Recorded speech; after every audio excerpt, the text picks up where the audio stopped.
This discussion is about generational trauma as it pertains to Black women because I am a Black woman.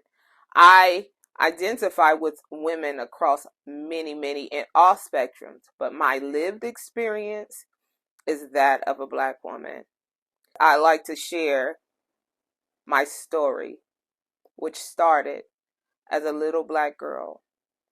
One of my first experiences of feeling unprotected. I was in maybe the third grade. My mom was illiterate. She could not read. And yet she was the person helping me with my work, my schoolwork. Well, I received straight F's on my report card. And being the genius that I am, I thought it would be smart to try to change those F's to B's. And so that's what I did. But I had a father who was smarter than I. Even though I tried to use an ink pen and to follow the script as it was on the report card, because even in the third grade, I was pretty smart, if I may say so myself. But he figured me out. And so we walked home to my grandmother's house, where many of us often met up. And on that day, he walks me out to the switch tree. The hickory tree is what we called it. Now, if you know anything about switches or hickory, there's a particular type of tree that renders the best switches or hickory. So we went to that tree.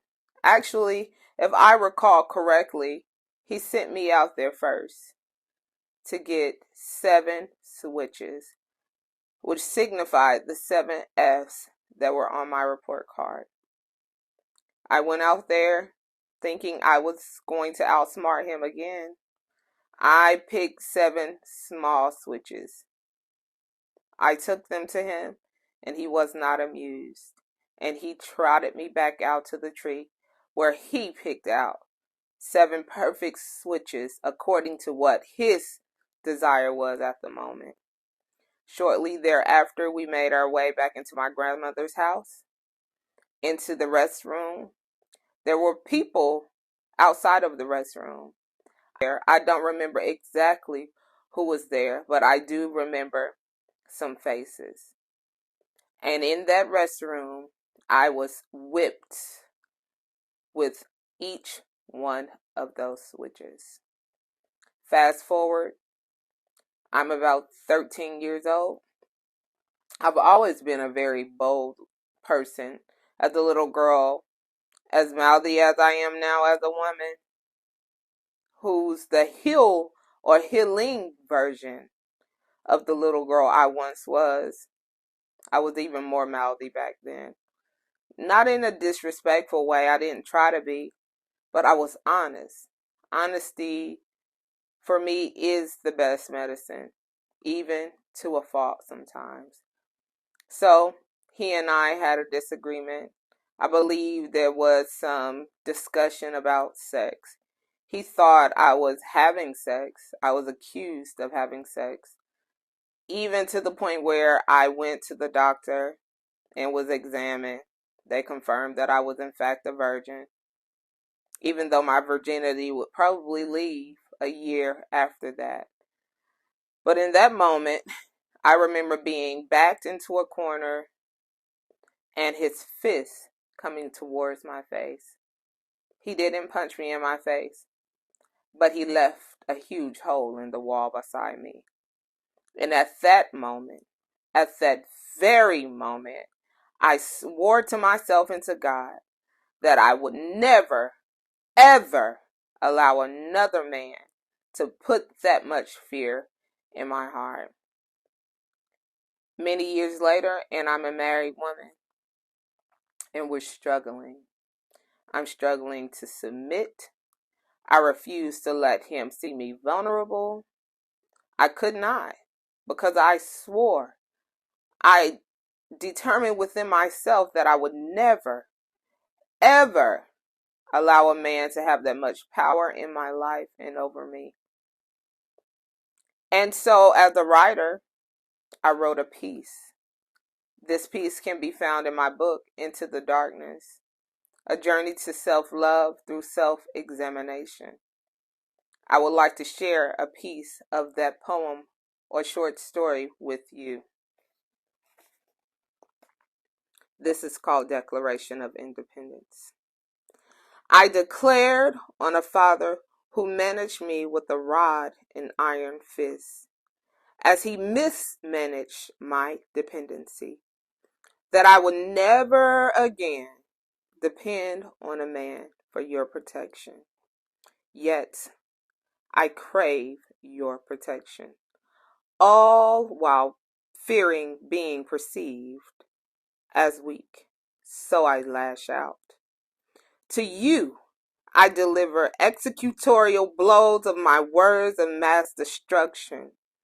I declare that I do not need you, all while I need you. The paradox is me, waiting to be shifted into a paradigm. The birthing of a time where my fists can be liberated and my words won't need to berate you. I need you. Still, my pride refuses you this truth. And that's only a snippet of that piece. It goes more in depth than that. I would like to put this out here. God has blessed me with a gentle man, one who won't even call me out by name when I've given him reason. He refuses to disrespect me in that way. Now, we've had our fair share of trauma and disagreements and disorder in almost 14 years of marriage. But I can assure you, I can guarantee you that the way I spoke to my husband had nothing to do with my husband and everything to do with the unhealed trauma of my past. Diary of a Mad Black Woman. That's my story. It dates back to that little girl in the bathroom who had relatives sitting in the kitchen right across from the bathroom who could hear my screams and holler for help, but no one came to my rescue. I believe at that moment is when I determined within myself that I couldn't trust anyone. No one would ever come to my rescue. So as a married woman, I carried that. I adopted that very naive, very distorted understanding.